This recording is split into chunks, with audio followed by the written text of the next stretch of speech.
This ain't boxing. This ain't casual. This is blood, legacy, aura. This is the UFC. This is Goat Island. Fighters ready. No wild headlines or scandals this week, but don't get comfortable. We're 2 cards away from hellfire.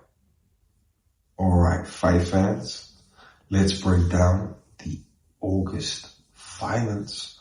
2 fight cards. Let's call the chaos. First, for the UFC fight night of the month, UFC Fight Night 257 on August 23rd, 24th, depending on where you're watching it from. It's the main event, madness in the light heavyweight division and a featherweight strap with title implications. In the co-main event, you've got Brian T. City Ortega versus Aljamain Sterling. And T. City's durable, but Aljo surgical. Our prediction, Aljo wins via sub inside of 2. And the main event, Johnny Walker versus Zhang Mingyang. John is explosive and wild, but Zhang's accurate and lethal. Prediction, Zhang Mingyang by KO within 2 rounds. Johnny's kicks left.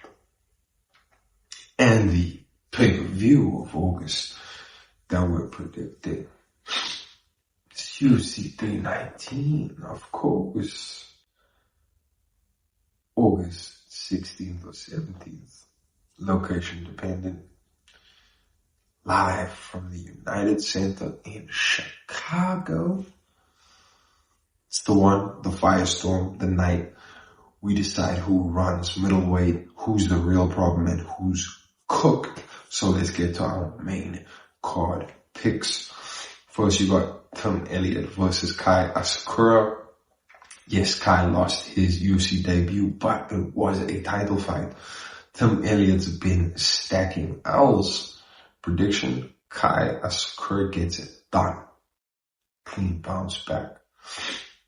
Then it's Jared Cannonier versus Michael Venom Page. And Cannonier's pressure is too much. MVP danced in his debut, but that won't fly here. Prediction, Cannonier by destruction.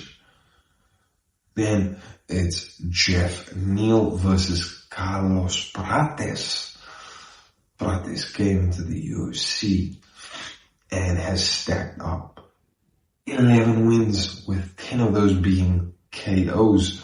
He lost a close one to Ian Gary, but that was a decision and he's still that guy. Prediction, Carlos Prates gets it done.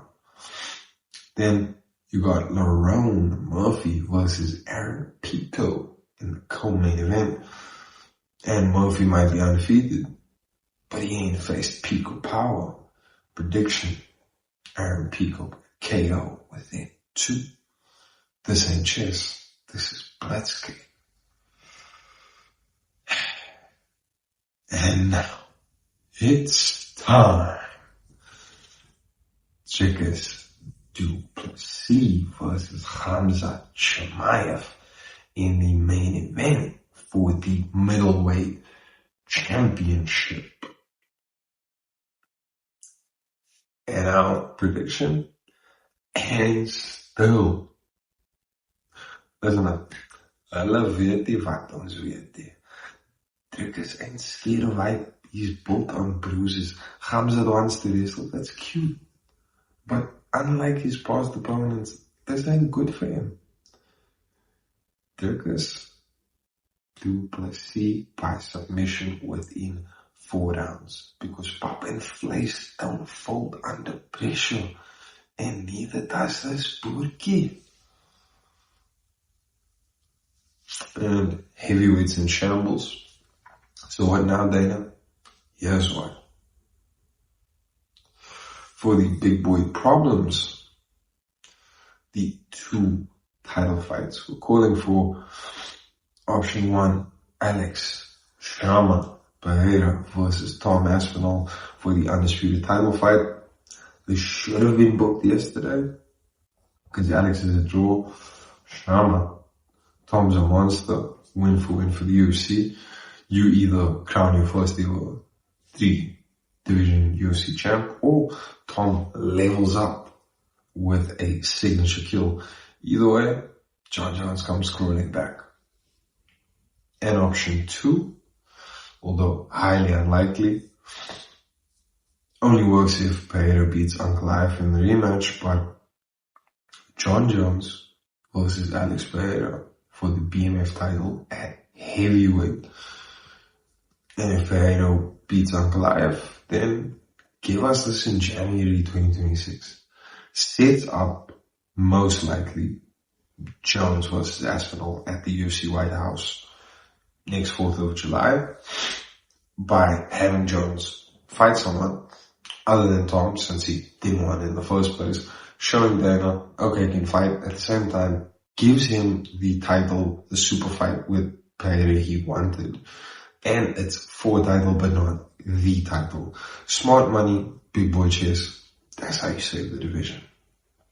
And look, I don't think either of these are likely, because obviously for the Pereira versus Tom fight, you've already set up Cyril Gane versus Tom that no one wants to see, and Pereira versus Uncle Life rematch, which we don't care about.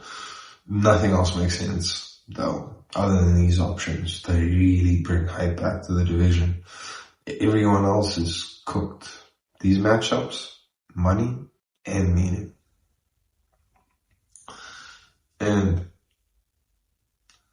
August is for the Lioness. So let's talk legacy and what nearly broke it. What if Amanda Nunes was negative? See, back in 2021, she was set to fight Juliana Pena for one of her bouts. And what happened? She tested positive for COVID. The bout ended up getting delayed by about 6 months.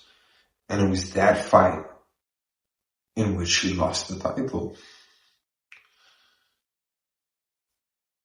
And if the fight had happened on schedule without COVID taking the quote out of training for a while, let's be real, she wouldn't have lost.